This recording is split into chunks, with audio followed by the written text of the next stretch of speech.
The Javasche Bank Surabaya adalah kantor cabang dari The Javasche Bank yang berpusat di Batavia. Surat kabar The Javasche Courant pada 8 April 1828 memuat pengumuman bahwa manajemen The Javasche Bank Batavia telah membuka kantor cabangnya di Surabaya. Tetapi, keraguan-raguan pihak manajemen terhadap situasi bisnis di Surabaya lah yang membuat proses operasional berjalan dengan lambat. Baru setelah kantor cabang di Semarang memberikan keuntungan bisnis yang menjanjikan, maka cabang Surabaya direalisasikan setahun kemudian. The Javasche Bank Surabaya akhirnya resmi dibuka pada tanggal 14 September 1829 dengan F.H. Preyer sebagai kepala cabang pertama.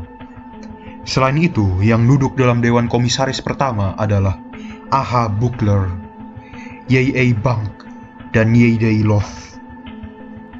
The Javasche Bank Surabaya pada mulanya menggunakan sebuah gedung bercorak indis yang berlokasi di pojok jalan Schoolstraat di wilayah Boomstraat, yang sekarang menjadi Jalan Garuda dan Jalan Kasuari.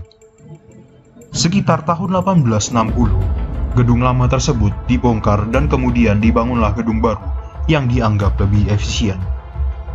Gedung baru tersebut kemudian digunakan sejak Senin 14 Mei 1866 dan masih berdiri megah hingga sekarang. Setelah proklamasi kemerdekaan Republik Indonesia, kantor The Javasche Bank digunakan sebagai kantor Bank Negara Indonesia yang bertugas sebagai bank sirkulasi dan bank sentral. Tetapi, dengan adanya agresi militer Belanda yang bertujuan untuk menggagalkan kemerdekaan Republik Indonesia, berujung dengan didudukinya beberapa kota besar di mana kantor The Javasche Bank beroperasi. Akhirnya Bank Negara Indonesia harus tersingkir kembali sebagai bank sentral dan The Javasche Bank kembali menjalankan operasinya. Ketika konferensi meja bundar yang dilakukan di tahun 1949 berujung pada pengakuan kedaulatan Republik Indonesia sebagai bagian dari Republik Indonesia Serikat, Bank Negara Indonesia tidak disetujui sebagai bank sirkulasi Republik Indonesia Serikat, dan malahan bank swasta Belanda, The Javasche Bank, yang ditetapkan sebagai bank sirkulasi.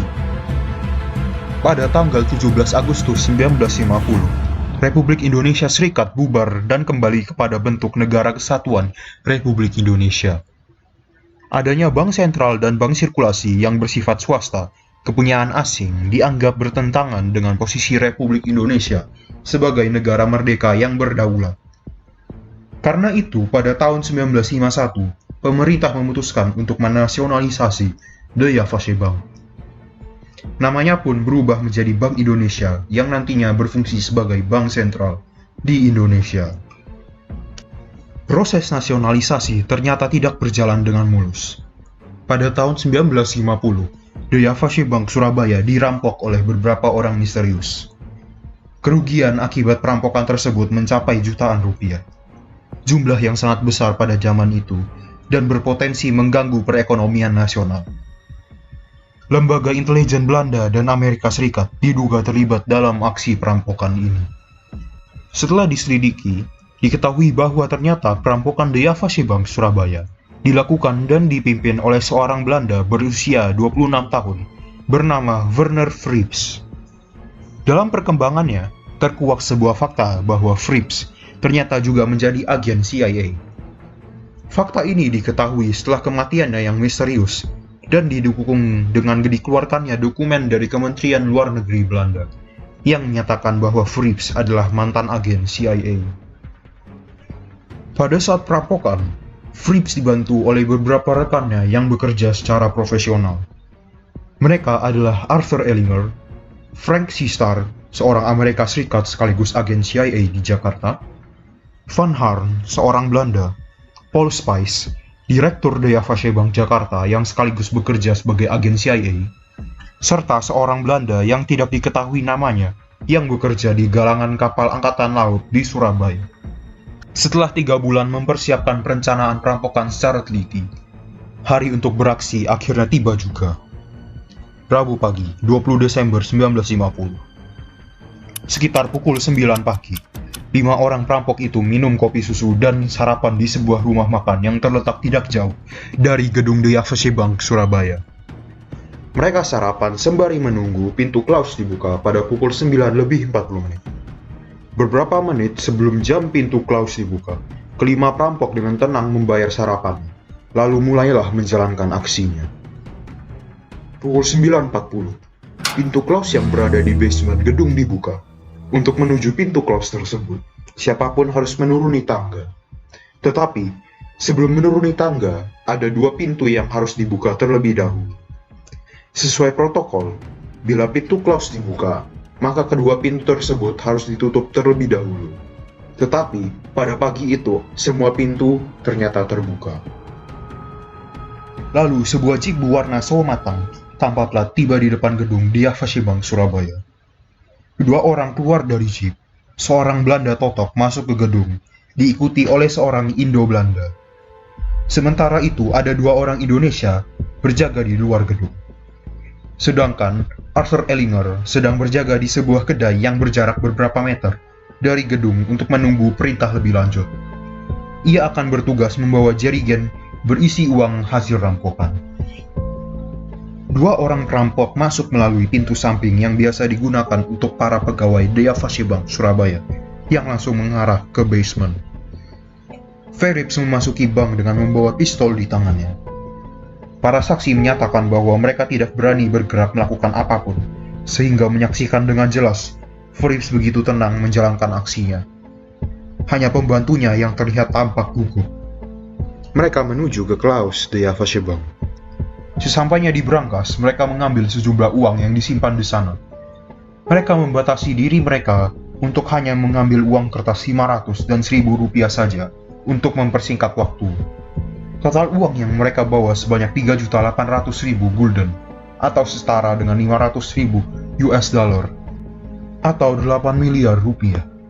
Setelah menjalankan aksinya, Phillips mengemudikan jeepnya ke titik yang sudah disepakati, di mana Van Harn sudah menunggu dengan jeep lainnya. Van Harn menerima uang rampokan tersebut, lalu membawanya ke rumah seorang Belanda pegawai ANIM berinisial L yang terletak di kawasan galangan kapal Angkatan Laut. Di sana, semua uang tersebut dimasukkan ke kaleng bensin 20 liter, lalu dikubur di taman rumah.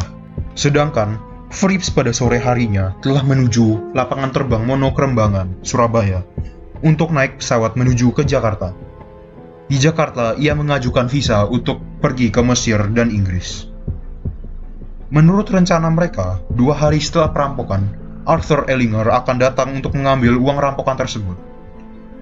Uang tersebut rencananya akan diangkut ke luar negeri menggunakan kapal fregat Belanda yang masih tersisa di pangkalan Angkatan Laut ujung Surabaya. Namun rencana mereka yang sudah dipersiapkan dengan matang itu berakhir dengan kegagalan. Setelah aksi perampokan tersebut terjadi, The Yavasebang Surabaya mengeluarkan pengumuman bahwa mereka menyediakan hadiah sebesar 10.000 rupiah bagi mereka yang dapat memberikan informasi untuk memecahkan kasus perampokan dan menemukan kembali uang yang dirampok. Untuk mencegah berulangnya kejadian serupa di The Yavasebang di kota lain, maka didirikan Badan Pengawal Keamanan Yavas untuk mencegah perampokan yang serupa di seluruh kantor The Yavasebang. Badan pengawal itu beranggota kepolisian yang sudah dilatih untuk menangani perampokan serupa. Selain itu, kepala dan pegawai di seluruh kantor di Yavasebang juga diberi senjata api untuk memperkuat keamanan. Sementara itu, sebuah tim penyelidik khusus dibentuk dari unsur kepolisian dan polisi militer untuk melakukan penyelidikan kasus. Nama dari pihak polisi militer yang tercatat adalah Mayor Prayoga dan Mayor Sutikno Lukito Disastro. Ternyata tidak butuh waktu lama untuk melakukan penyelidikan. Pada awal Januari 1951, tim berhasil memecahkan kasus dan mulai melakukan penangkapan para pelaku perampokan. Hari Rabu, 3 Januari 1951 sore, telah ditangkap para terduga pelaku di sebuah pom bensin Sidodadi di Jalan Karangturi, Semarang. Mereka adalah Werner Phillips yang ditangkap bersama pacarnya, serta 3 orang Indonesia. Ketika polisi menggeledah rumah Phillips di Semarang, ternyata ditemukan banyak senjata api di sana. Werner Phillips ternyata mantan letnan Brigadier Belanda dan bekerja di bagian intelijen. Dalam Perang Dunia Kedua, ia ikut dalam misi pemboman kota Berlin. Setelah perjanjian konferensi meja bundar, ia ditugaskan menjadi penasihat Badan Penyelidik Militer di Semarang. Seorang Belanda yang merupakan pegawai The Javasche Bank Surabaya juga ditangkap. Ia mengaku telah menerima uang Rp1.000 dari Frips beberapa hari sebelum perampokan dilaksanakan. Namun, fakta bahwa pintu luar dan pintu brankas bank dibuka pada saat yang bersamaan selama perampokan bertentangan dengan protokol yang ada. Tampaknya hanya kecerobohan, bukan kesengajaan. Dalam perkembangannya, yang ditahan pihak penyelidik adalah Frips bersama pacarnya. Van Harn bersama tunangannya, Clarice, seorang portir The Javasche Bank, dan Ui, kasir The Javasche Bank. Frips dan Van Harn juga diduga terlibat dalam perampokan di meja kasir Bank Borsumei di Semarang pada bulan April 1950. Setelah pemeriksaan dan penyelidikan, uang rampokan akhirnya juga ditemukan. Kaleng bensin 20 liter berisi uang senilai Rp3.740.000 akhirnya ditemukan.